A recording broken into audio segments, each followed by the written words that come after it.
अंबरनाथ नगर परिषदेच्या हद्दीत चिखलोली परिसरात अनधिकृत डंपिंग बनवण्यात आलेलं आहे। पालिकेच्या वतीने बनवण्यात आलेल्या या डंपिंगच्या फक्त 5 महिने ते 8 महिन्याची परमिशन होती, मात्र आत्ता हळूहळू याची परमिशन वाढवण्यात आलेली आहे।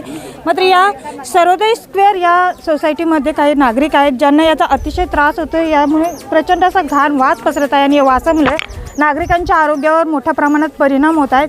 आपण पाहत आहेत इथेशी नागरिक उपस्थित आहेत या सोसायटीमध्ये राहणारे आणि त्यांना या घाणीचा खूप त्रास होत आहे। आपल्यासोबत आजीबाई आहेत। आजी, काय नक्की या घाणीचा त्रास होतो? त्रास नाही तर काय, सारखा आजार येतो। लहान लहान मुलं आहेत, बारीक बारीक मुलांना तकलीफ होती। 4-4, 5-5 दिवसाला दवाखाना करायला लागतो। इथं आम्ही काय भाड्याने नाही, स्वतःच्या खोल्या आहेत। हे जवळ असल्यावर एवढं कचरा कसा आम्ही काढावं? कशा पद्धतीने त्रास होते, नक्की काय त्रास होते? काय ताप येतो, थंडी येते, पाण्याची एकतर सोय नाही ज्यादा। ताप थंडी आल्यावर लाकरांना दवाखाना करायला लागतो, पैसे जातात आमचं। कमायला एक माणूस कामाचे 4 माणसं घरात आहे, म्हातारी कोतारी बारीक लेकरं बाळ। हे कचऱ्यामुळे लई तकलीफ होते आम्हाला। मग याचबरोबर आणखी इथं महिला आहेत, आपण त्यांनाही विचारत आहे, काय सांगाल, काय त्रास होतोय?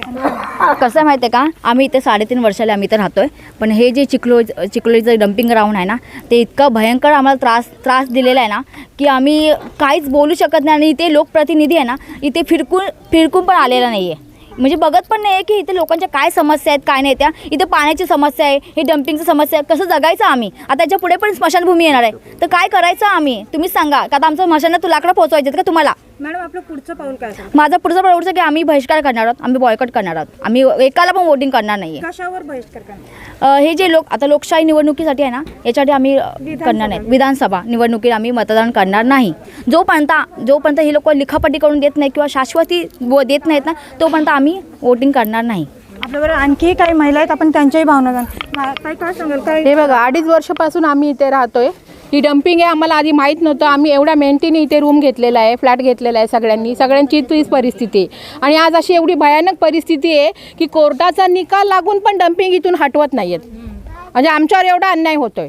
आम्ही एक विंडो उघडू शकत नाही, वेगळ्या प्रकारचे किडे आमच्या घरात येतात, मच्छरांचा त्रास आहे, सतत लोक आजारी असतात, सर्दी खोकला सतत सगळ्यांना असतो। हे दूषित वातावरण निर्माण झालेलं आहे। कोणी आमदार आलेला नाही, कोणी खासदार आलेला नाही, कोणी तिथे बघायला येत नाही, आम्हाला काही नाही।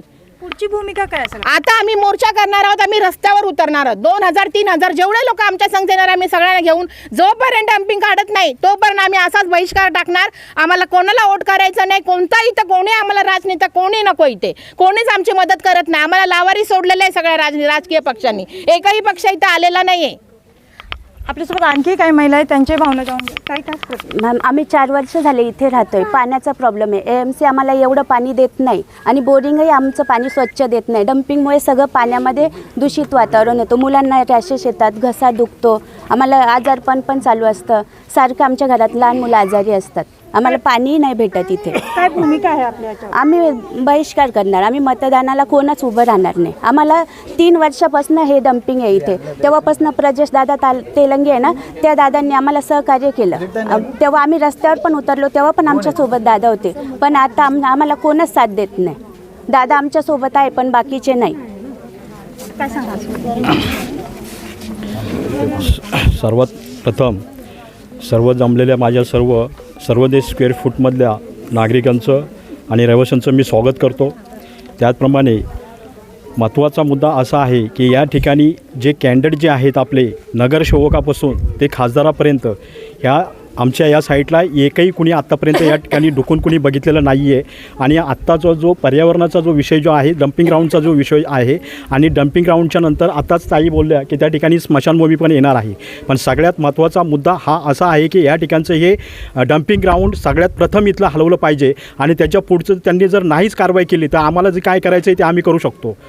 आणि आम्ही इथं वोटिंग तर करणार नाही आहे, पण इथल्या काउन्सिलरपासून ते खासदारापर्यंत आमच्या सगळ्या नागरिकांची त्यांनी दखल घ्यावी हीच आमची विनंती आहे सगळ्यांना। आणि मी माझे 2 शब्द बोलून मी इथंच थांबतो। तर इथला जमलेला जो जमाव आहे या सर्वांचं एकच म्हणणं आहे की या जीवघेण्या त्रासातून आम्हाला मुक्ती मिळाली पाहिजे। यासाठी सर्वांनी आम्ही फॉलो पण केला याच प्रकारे, किंबहुना याच्यापेक्षा जास्त, आणि त्याची शासनाने दखल घेऊन तसं जजमेंट पण निघालेलं आहे। पण जजमेंट फक्त कागदावर आहे, त्याची अंमलबजावणी होत नाही. माहीत नाही राजकारणी एकमेकाच्या हातात हात घालून काम करतात काय, आणि मग त्याचा रोष थोडा लोकांमध्ये आहे. त्याच्यामुळे लोकांनी ठरवलं आहे की आम्ही मतदानाला खाली उतरणारच नाही. सर, आपण तक्रारी केलेल्या आहेत, कुठे कुठे तक्रारी केलेल्या आहेत? काय? तक्रार हे बघा, आता रिसेंटली मागच्या आठवड्यापूर्वीच आम्ही आमदार किनीकरांना हे पत्र दिलेलं आहे. त्याची कॉपी एक प्रत माझ्या हातात आहे, आणि असंच याच प्रकारचं पत्र आम्ही एक 8 ते 9 महिन्यापूर्वी त्यांना दिलं होतं. त्याच्यावर फक्त ओके म्हणून आम्हाला प्रतिक्रिया आली, पण पुढे काय झालेलं नाही. तर आम्ही आता कळकळीची विनंती करतो, जो कोणी आमची दखल घेईल तो इथून पुढे आमचा नेता असेल. सध्या तरी आम्हाला कोणाच्याही मागे जायचं नाही. आत्ताची भूमिका काय आहे? आत्ताची भूमिका हेच आहे, लोकांच्या मनामध्ये प्रचंड रोष आहे. त्याच्यामुळे लोक नोटाला प्रेफर करणार आहेत. जर आम्हाला प्रतिनिधी म्हणून वालीच जर कोणी नसेल तर लोक कोणाकडे बघणार? ज्याच्याकडून लोकांना अपेक्षा होत्या, जिकडे आम्ही म्हणजे पत्र वगैरे सबमिट केली, आम्ही विनंती अर्ज केले, पण त्याची दखल घेणार जर कोण नसेल तर लोक घरातून बाहेर का पडतील? सध्या तरी हाच जनक्षोभ आहे, जे मी आता तुम्हाला सांगितलं. अशा प्रकारे येथील नागरिकांनी आपल्या प्रतिक्रिया दिलेल्या, संतप्त प्रतिक्रिया दिलेल्या आहेत आणि मतदानावर बहिष्कार करण्याचं त्यांनी एकंदरीत मत व्यक्त केलेलं आहे. Sheetal More, metro news, Ambernath.